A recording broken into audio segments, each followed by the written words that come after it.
Ya, selamat pagi Pak Ung. Selamat pagi, Sam. Hari ini kita bincang-bincang dengan salah satu alumni, di mana nanti kita akan membahas bagaimana kehidupan atau apa yang dijalani eh, kehidupan selama dan setelah lulus dari STB Kertarejasa gitu. Oke. Kira-kira siapa yang udah hadir pada kali ini? Ya, mari kita sambut Pak Ajar. Oke, selamat pagi, Pak Ajar. Namo Buddhaya. Selamat pagi, Pak Uung sama Nera, Namo Buddhaya. Ya, nama budaya Pak. Sibuk apa sekarang? Maaf.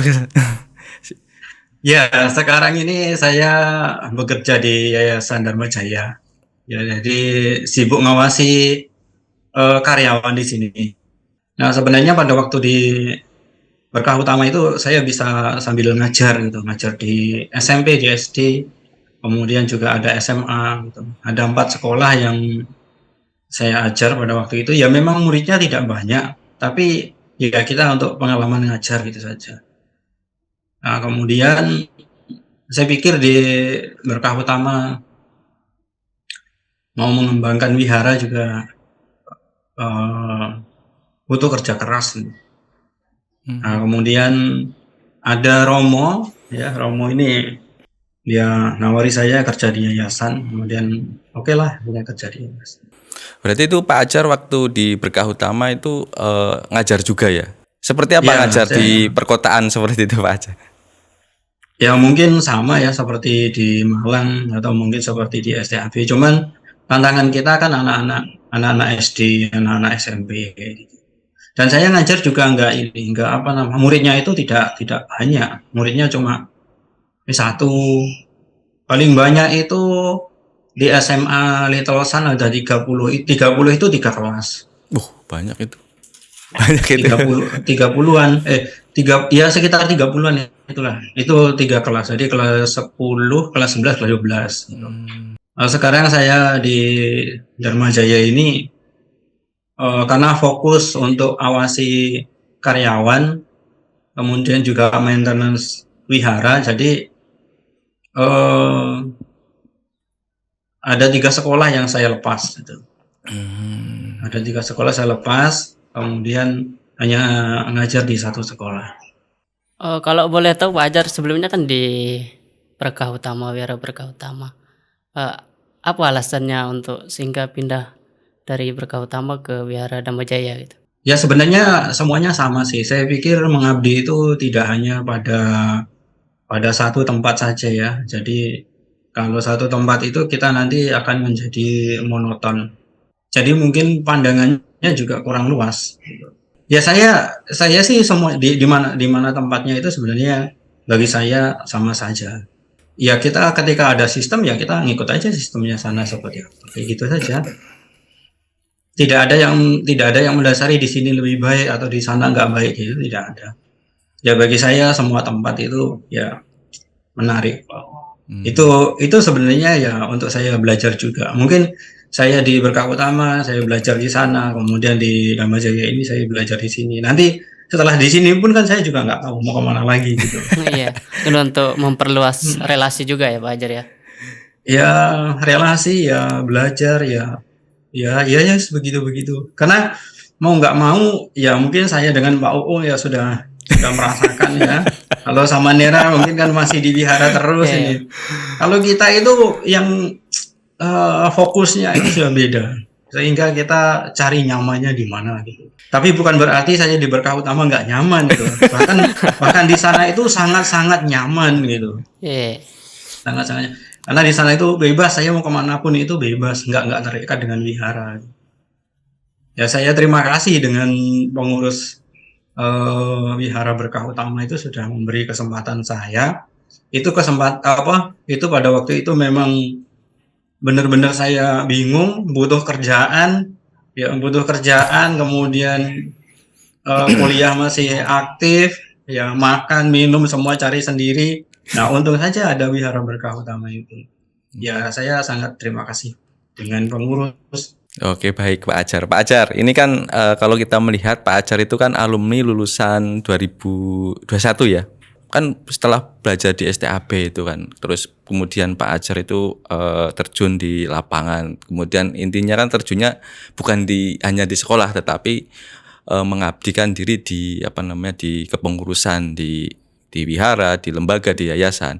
Itu skill yang sangat dibutuhkan supaya kita bisa beradaptasi di lingkungan kerja yang seperti itu begitu. Mungkin dari Pak Ajar ada mungkin pengalaman kita bisa share seperti itu. Kita itu jangan takut mengambil satu keputusan gitu. Ya, jadi di wihara ini itu komunikasi itu sangat dibutuhkan. Komunikasi itu apa? Kita jangan ragu, jangan takut untuk bertanya. Ya, untuk urusan wihara gitu. Kalau terkadang kalau kita mengerjakannya sendiri, nah nanti belum tentu cocok dengan yang lain. Nah, untuk itu kita itu butuh komunikasi. Karena apa? Karena kita tidak kerja sendiri. Memang sih kalau di Berkah Utama ya saya mungkin bisa bikin misalkan program ini meditasi apa segala macam, karena memang di sana itu pengembangan gitu. Kalau di Berkah Utama itu dalam pengembangan begitu, program apapun itu bisa kita masukkan, asal kita bisa mengolahnya. Jadi kita punya program, kita olah sendiri, oke. Tetapi kalau di wihara Dharma Jaya yang sudah berkembang ini, nah kita membutuhkan komunikasi dengan pengurus, ya dengan yayasan gitu. Ya memang mungkin sistemnya sudah seperti itu, dan saya yakin wihara Berkah Utama pun juga bisa seperti itu. Oke Pak Ajar, tadi saya dengar kan selain ngurus di wihara juga kan mengajar juga Pak Ajar ya? Ya. Itu di sekolah mana Pak Ajar? Saya dulu itu mengajar di Little Sun School. Swasta itu Pak. Sekolah 3 bahasa. Sekolah swasta ya Pak ya? Sekolah swasta. Ya, SMA. Saya ngajar, sebenarnya kan ada SD, SMP, SMA. Cuma saya ngajar di SMA-nya. Kemudian ngajar lagi di SMA Kemala Bayangkari 1 Surabaya. Nah, kemudian ngajar lagi di SMP Hang Tuah Sidoarjo. Jauh lumayan. Sidoarjo jauh. Itu pun muridnya cuma 1 itu. Oh, cuma 1. SMP itu muridnya cuma 1. Nah, kemudian ngajar lagi di Aili School. Di Aili School itu ya wilayah Surabaya sini. Muridnya SD itu ada 7. Ya, yang SD ada 7, yang SMP itu ada 2. Jadi di sana muridnya 9. Ya, jadi ngajar di 4 sekolah itu. Ya, harus bagi waktu itu. Ya, betul sekali. Karena sekolah itu pokoknya nggak mau tahu kan, jamnya jam sekian gitu. Kamu oke ya oke. Kalau kamu enggak ya mari kita diskusi, cari kesepakatan gitu. Tapi kalau di wihara itu kan kita bisa fleksibel, apalagi kalau puja baktinya cuma hari Minggu gitu. Maksudnya itu bisa menyesuaikan. Kalau wihara masih dalam berkembang gitu, masih menuju ke berkembang. Tapi kalau wihara sudah maju, semuanya sudah ada sistem, ya kita harus relakan antara mengajar atau kita tetap di wihara. Oke Pak Ajar, berarti sekarang fokusnya di satu sekolah ya ngajarnya ya Pak? Ya, saya hanya di satu sekolah, di Little Sun saja. Oke, satu sekolah ya. Saya pengen tahu Pak Ajar, ini kan selama menempuh pendidikan di STB Kertarejasa, seberapa persen yang dapat diaplikasikan di sekolah tempat Pak Ajar mengajar sekarang gitu? Kita itu sebenarnya ya pada waktu ngajar, yang pertama itu kita jangan ragu. Ya, untuk tidak ragu bagaimana? Ya, mungkin seperti apa yang dialami Pak Uung atau Samantera Ade sendiri ketika mungkin ngajar ya, atau mungkin ngajar itu. Jadi kita menyampaikan pengetahuan yang kita baca dulu itu, ya kita jangan ragu. Dan anak-anak SMA itu karena di sini SMA-nya itu maksudnya SMA-nya itu tidak seperti di desa yang Theravada semuanya Theravada begitu ya. Mereka hanya agama Buddha. Tapi ada yang ke Kelenteng, ada yang Mahayana, ada yang Budayana, bla bla bla gitu. Itu sebenarnya memudahkan saya untuk memberikan pengetahuan yang baru untuk mereka. Karena pasti yang dari Theravada itu mereka belum tahu. Gitu. Kecuali kalau memang sudah dari kecil udah Theravada itu, kita ngajari ya mungkin cari strategi yang lain. Tapi kalau mereka ke Klenteng, kemudian ada yang Budayana, ada yang mungkin Mahayana dan lain sebagainya. Kita ajari pakai tekniknya pakai ajarannya Theravada itu mereka pengetahuan baru gitu. Tapi sebenarnya agama sendiri di sekolah itu ya mungkin nggak tahu berapa persennya gitu. Tapi memang harus ada. Ya mungkin seperti pelajaran-pelajaran yang lain. Walaupun mereka mungkin bukan Theravada, tetapi untuk mengajak mereka ke wihara Theravada, saya harus komunikasi dengan dengan wakil kepala sekolahnya. Kenapa? Karena saya takutnya ketika nanti saya ajak haruskan ke wihara Theravada, ada orang tuanya nggak terima dan mereka ngadu itu ke sekolah. Nah itu yang saya takutkan. Pernah terjadi seperti itu, Pak Ajar? Belum? Saya antisipasi. Karena apa? Karena dulu pada waktu PPL itu ya, jadi PPL itu cerita dari teman-teman itu ada anak kemudian dicatat sebagai dijadikan untuk studi kasus gitu. Nah mereka bapak awal orang tuanya nggak terima gitu. Nah di situ menjadi pembelajaran saya kalau kita ajak anak-anak di kegiatan apapun, ya kita harus konfirmasi ke sekolah. Paling tidak memberitahu ke sekolah. Karena yang ditegur pasti bukan guru agamanya, tapi yang ditegur pasti sekolah nanti. Itu menarik sepertinya, Pak Ajar. Pak Ajar, kalau kita melihat dari yang disampaikan Pak Ajar itu bahwa siswa yang beragama Buddha itu tidak ibaratnya heterogen, tidak hanya Theravada saja kan seperti itu.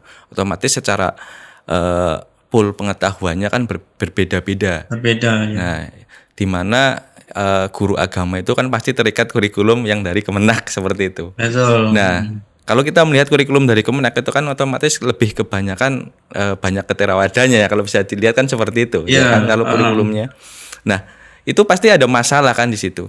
Maksudnya mungkin Pak Ajar bisa membagikan tips and triknya. Tadi kan yang penting semangat seperti itu. Mungkin untuk mengatasi seperti itu, biar nanti teman-teman yang mungkin nanti akan belajar mengajar di sekolah, mungkin sekolah swasta, yang mana kadang-kadang ada mungkin yang memang beragama Buddha tetapi SD SMP-nya itu di sekolah Kristen atau mungkin sekolah swasta yang beragama lain, terus kemudian SMA-nya di negeri seperti itu, atau mungkin kebalik seperti itu.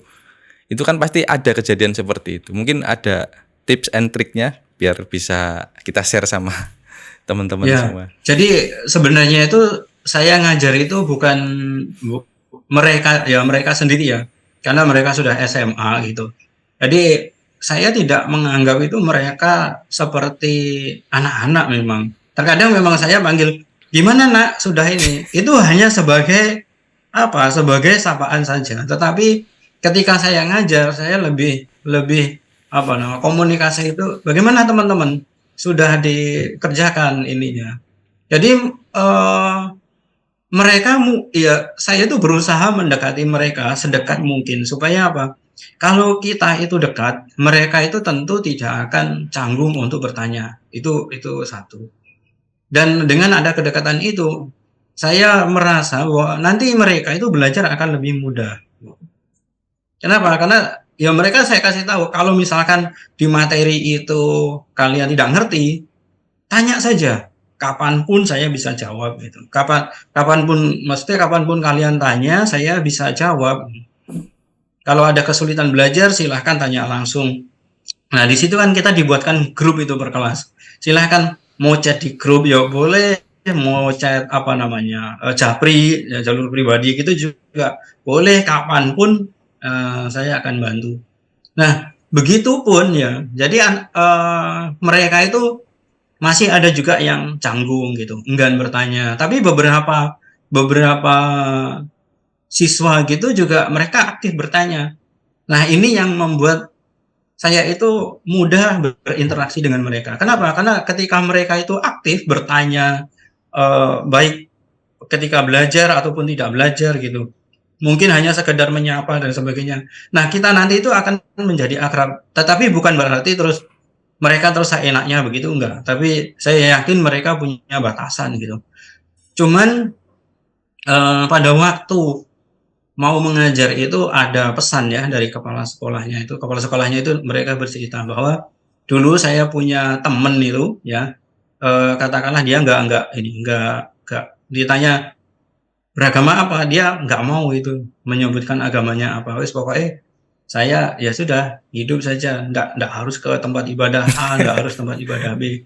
Tapi perilakunya lebih sopan daripada mereka yang katanya beragama Buddha. Waduh. Saya, wah keren juga ini. Maka dari itu di situ saya diberi tantangan bagaimana murid-murid Buddhis ini bisa seperti itu dengan membawa nama Buddhis. Nah, makanya untuk merubah mereka yang mungkin uraan jadi alim gitu ya istilahnya, jadi alim begitu. Saya pikir ini butuh pendekatan memang.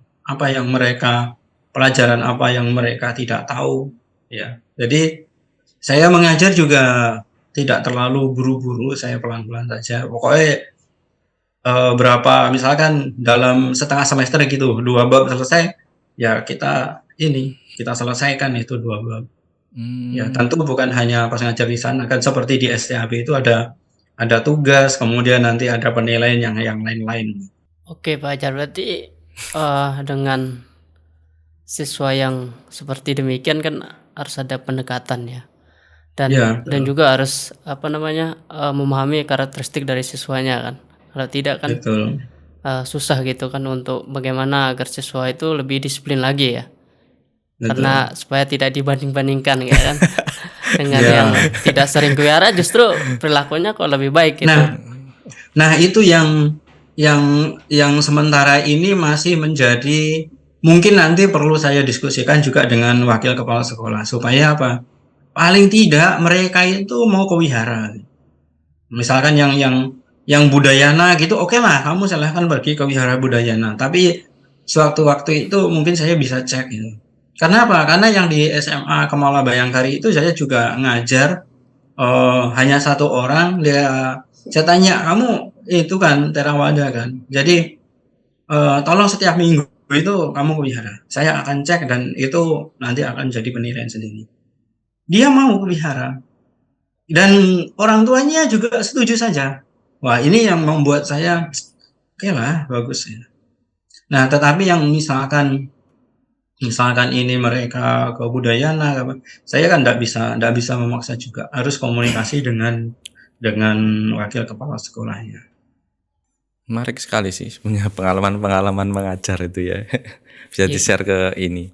Iya. Terus kalau mungkin ini kan Pak Ajar ada di Surabaya nih. Kalau misalkan ada mungkin kira-kira untuk lowongan apa ya, pekerjaan ya sama tuh ya, untuk mungkin teman-teman alumni apakah ada gitu?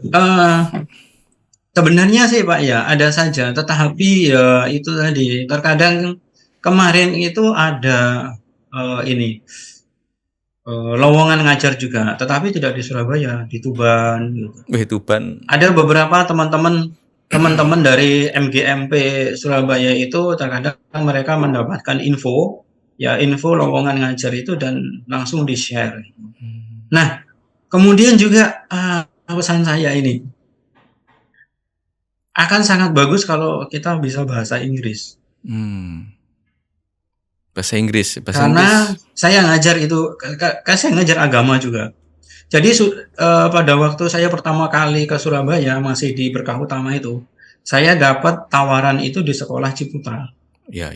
Ngajar juga di SD, di sekolah Ciputra. Dan itu diharuskan bisa bahasa Inggris. Aktif atau pasif?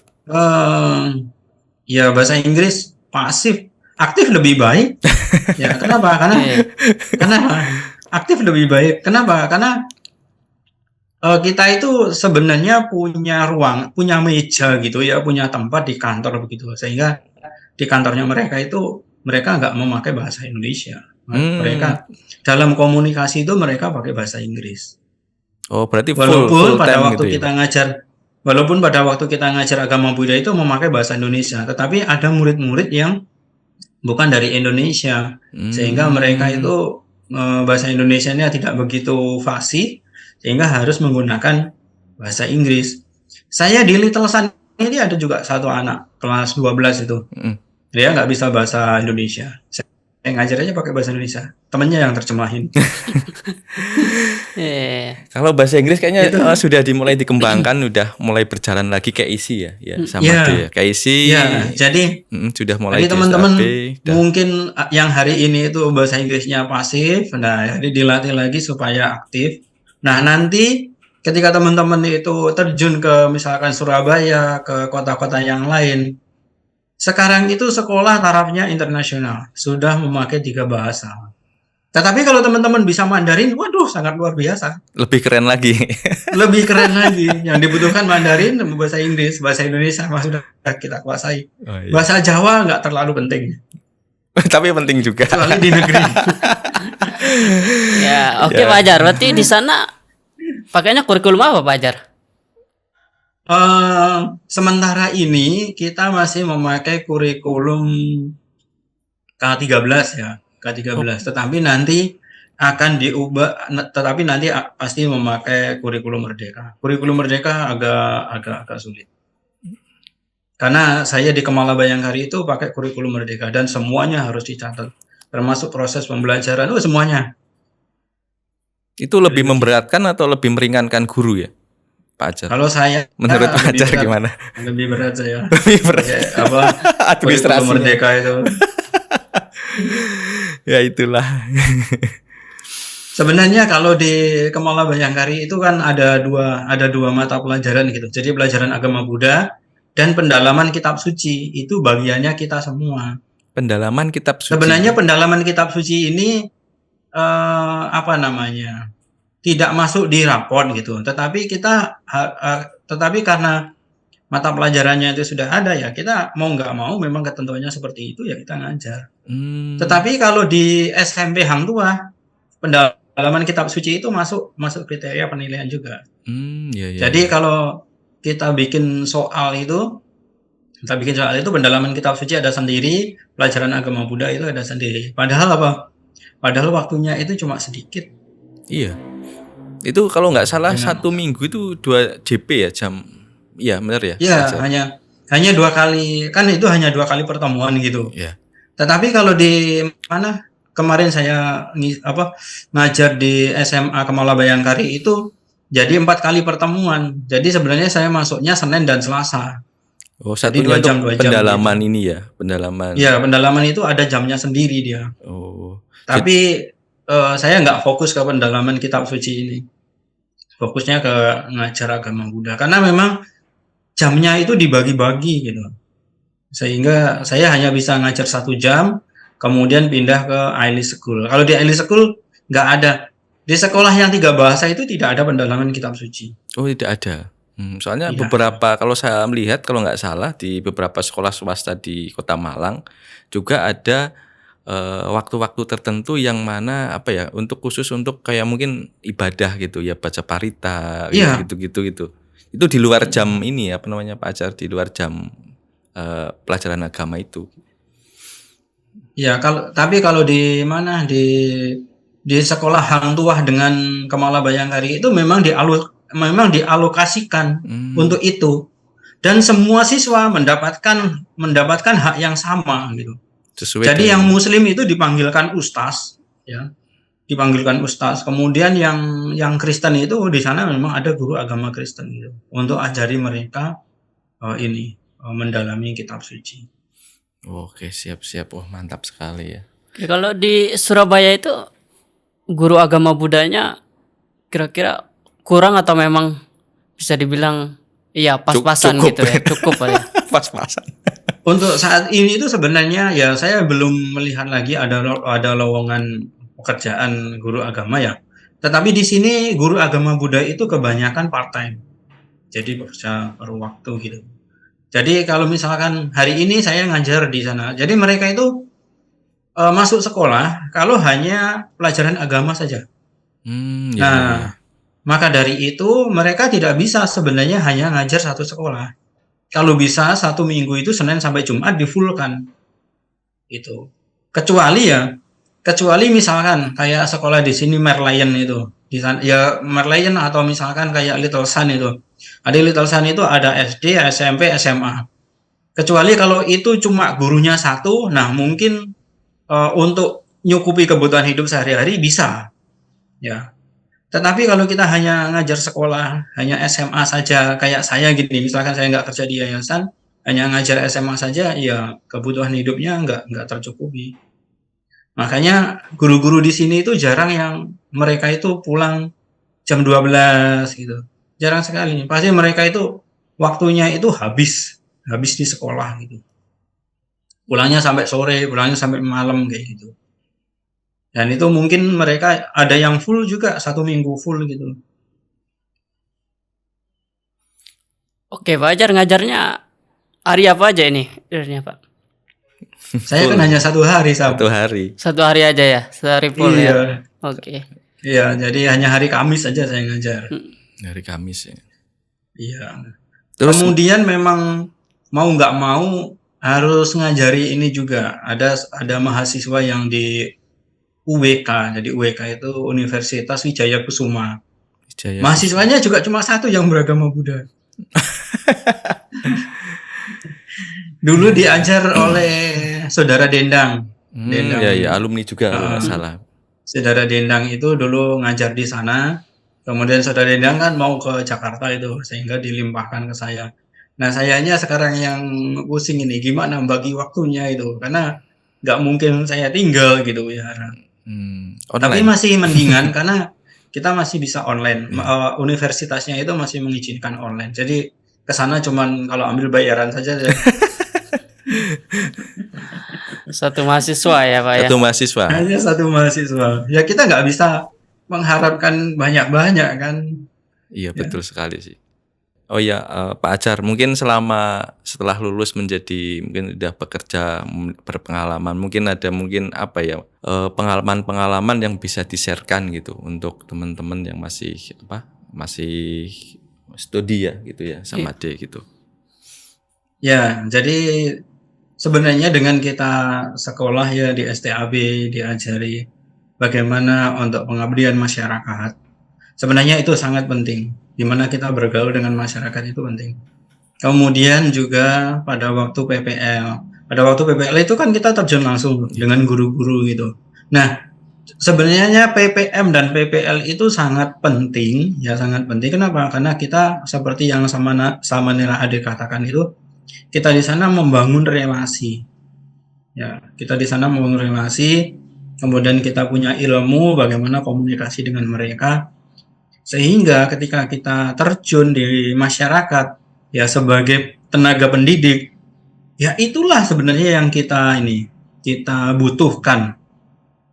Jadi kita nggak gelagapan. Kalau misalkan gini, menggunakan LMS gitu, Learning Management System. Sekarang kan semua sekolah sudah menggunakan itu, ya, menggunakan LMS. Kita bisa belajar pelan-pelan itu untuk menyesuaikan dengan sekolah. Tapi kalau kita sudah pernah, misalkan di STAB Kertarajasa juga diterapkan LMS, wah itu sangat luar biasa. Malah nanti pada waktu kita ngajar, kita sudah tahu. Cuman mungkin kita perlu belajar formatnya saja. Formatnya kan beda-beda walaupun namanya sama. Gitu. Kita hanya perlu belajar formatnya saja. Oh ini, kenapa? Karena sekarang semua ujian UTS atau UAS itu, ya UTS atau PAS itu semuanya memakai itu LMS. Pertama-tama saya juga kaget itu, wah begini. Tapi untungnya di Little Sun itu saya tanya ke wakanya, Pak, ini gimana cara masukkan soalnya? Sini Pak, saya ajari. Jadi saya belajar, benar-benar belajar itu seharian itu saya di Little Sun. Seharusnya pulang jam 11:30, nah saya pulang jam 3 itu. Untuk belajar ya, Pak ya? Untuk belajar memasukkan soal loh itu, belum koreksi, belum lain dan sebagainya. Iya. Ya. Jadi ketika mereka sudah jawab ujiannya juga tanya lagi, Pak, ini ngoreksinya bagaimana? Nah, kemudian juga merekap nilainya langsung di situ juga. Jadi nanti langsung semuanya ada rata-ratanya gitu. Kalau semuanya sudah kita masukkan nilainya, nah nanti tinggal mereka yang olah. Oke, Pak Ajar. Jadi kalau misalkan ini di STAB teman-teman ini sudah belajar LMS, nanti aplikasinya ya ketika menjadi tenaga pendidik, apalagi di sekolah internasional, itu pasti mereka tidak canggung. Kenapa? Sudah pernah gitu. Kalau saya ini masih belajar, masih canggung memang. Baik, siap. Jadi begitu. Berarti untuk aplikasinya itu masing-masing sekolah itu bisa berbeda-beda begitu ya, ya Pak Ajar? Oh ya, bisa berbeda. Tapi ada yang apa namanya, pengurus dan guru-guru yang lain itu ada yang care. Ada yang cuek bebek gitu. Sudah, kalau cuek bebek sih kita itulah kehidupan. Gitu. Ya. Yang care itu enak sekali. Bahkan di Little Sun itu ada guru agama Islam itu, dia mengatakan, saya kesini itu kayak bukan ngajar Pak, saya kayak pulang ke rumah. Di Little Sun itu saya dapat keluarga. Oh sama saya juga kayak gitu. Kenapa? Karena mereka itu memang care, mau membantu, kemudian apa yang kita butuhkan mereka ini. Jadi kita nggak nyari sendiri, kita nggak nanya. Kalaupun kita nanya pasti kepada orang-orang yang memang sudah akrab dengan kita gitu. Ya. Berarti udah terbentuk. Jadi, ya ekosistemnya. Yang pertama itu kita ngajar itu nyaman dulu memang. Nyaman dulu. Kalau kita nggak nyaman itu bawaannya pengen pulang deh, kapan ini selesainya. Iya. Oke. LMS baik ya. Oke, Pak Ajar, berarti sangat penting sekali ya apa yang didapatkan di kampus, terutama PPL, PPM, dan banyak lagi hal yang memang harus dipelajari ketika terjun di masyarakat ya Pak. Betul. Dan saran saya juga mahasiswa jangan pasif. Jadi harus aktif bertanya. Walaupun yang ditanya nanti diam aja, tanya saja. Pada waktu kita belajar ya, PPM, PPL itu ya. Ya, cari informasi sebanyak-banyaknya. Di situ nanti kita pada waktu kita akan sudah keluar dari situ menjadi tenaga pendidik, pasti berguna itu. Pengalaman praktek nyata ya, itu yang sangat. Betul. Kalau untuk mungkin selama belajar di STAB Pak Ajar, mungkin untuk apakah misalkan kayak teori-teori yang pernah dipelajari itu bermanfaat gitu. Contohnya mungkin kayak media pembelajaran, media pendidikan seperti itu. Bagaimana ya, itu? Itu justru yang kita aplikasikan pada saat ini gitu. Sangat bermanfaat. Makanya teman-teman yang sekarang itu masih kuliah, nah anjuran saya kuliah dengan sungguh-sungguh. Baik itu mungkin pengetahuan umumnya, pengetahuan agamanya, itu sangat kita butuhkan pada waktu kita itu terjun ke lapangan. Apalagi ya tadi seperti menjadi tenaga pendidik. Tidak semua yang kita obrolkan itu tentang agama Buddha. Pengetahuan umum yang lain itu juga mendukung gitu. Kenapa? Karena agama Buddha hanya mungkin ya 0,5% ya kita membicarakan. Nggak ada yang menyinggung di agama Buddha. Nanti begini, nggak ada. Semuanya yang diomongkan itu adalah hal yang umum. Tapi kalau kita nggak menguasai itu ya wes kita diem aja deh. Ya, kita harus membuka diri ya Pak ya. Pasif. Ya. Harus ngimbangi mereka mau ngomong apa gitu, kita harus ngimbang.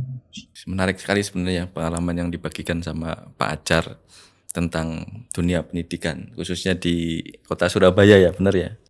Kemudian untuk kedepannya seperti apa harapannya mungkin dari Pak Ajar ya? Karena kalau kita melihat kan Pak Ajar sudah alumni, juga sudah bekerja, sudah memiliki pengalaman di dunia pendidikan, dan kemudian di untuk bekerja berurusan dengan banyak orang, karena di yayasan kan hubungannya dengan banyak orang seperti itu. Harapannya mungkin untuk misalkan untuk STAB seperti apa supaya menjadi lebih baik ke depannya begitu. Saya rasa STAB sudah memberikan yang terbaik ya. Sudah memberikan yang terbaik, dan tentu kan sekarang STAB terus berbenah. Ya, STAB terus berbenah. Nah, itu akan tentu karena ada pembenahan itu pasti yang ditujukan lebih baik daripada sebelumnya. Nah, itu mungkin bisa dimaksimalkan. Juga sebenarnya bagaimana menarik mahasiswa itu untuk memang benar-benar mau belajar. Sebenarnya belajar itu kan dari mahasiswanya itu sendiri. ya. Nah, bagaimana menarik minat mereka itu untuk benar-benar belajar supaya ya nanti ketika menghadapi yang di luar kita itu tidak kaget. Ya walaupun di sana Samanera mungkin ini Samanera diwihara terus menerus gitu. Tetapi ketika mereka keluar, nah mereka itu sebenarnya mempunyai kesempatan untuk mengenal, untuk mengamati masyarakat yang sebenarnya.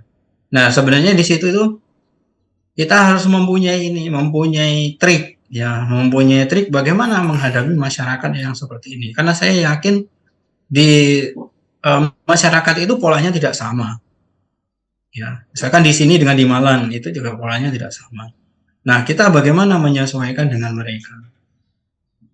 Nah, makanya kan dengan adanya pembinaan itu kita bisa melihat di sana pola umat Buddha itu seperti apa. Bukan hanya yang mereka butuhkan ya, tetapi supaya kita dan mereka itu produktif, apa yang kita harus lakukan?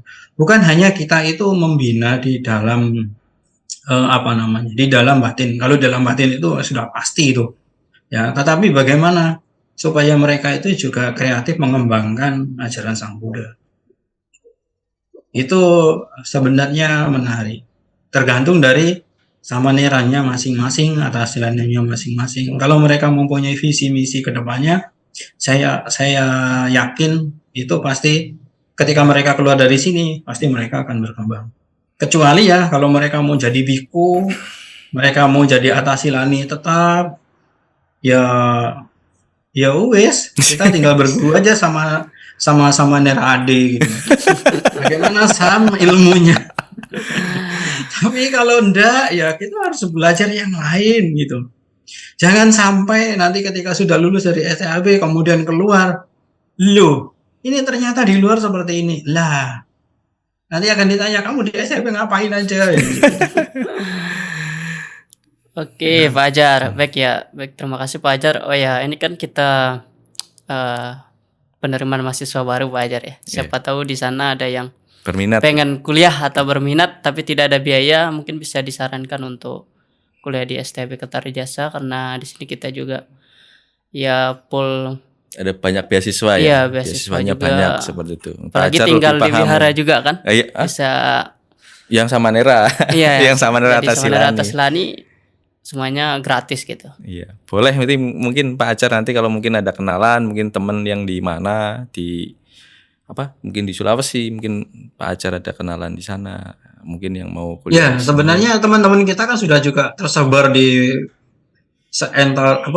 di Indonesia ya. Nusantara. Jadi kalau nanti dapat info ya kita aktif saja menginfokan ke mereka. Siapa tahu yang di daerah-daerah itu mereka minat dan memang ya harus benar-benar mau belajar gitu. Jangan mengeluh. Nanti mengeluh bangun pagi ngeluh, aduh saya nggak biasa bangun pagi. Ini masih muda-muda ini pada ngeluh.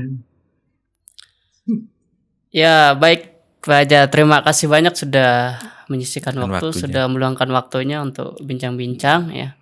Terima kasih juga sudah berbagi pengalaman, semoga ini bisa bermanfaat ya baik itu untuk perkembangan STAB dan juga bagi para mahasiswa yang masih menempuh studi di STAB Kertajasa.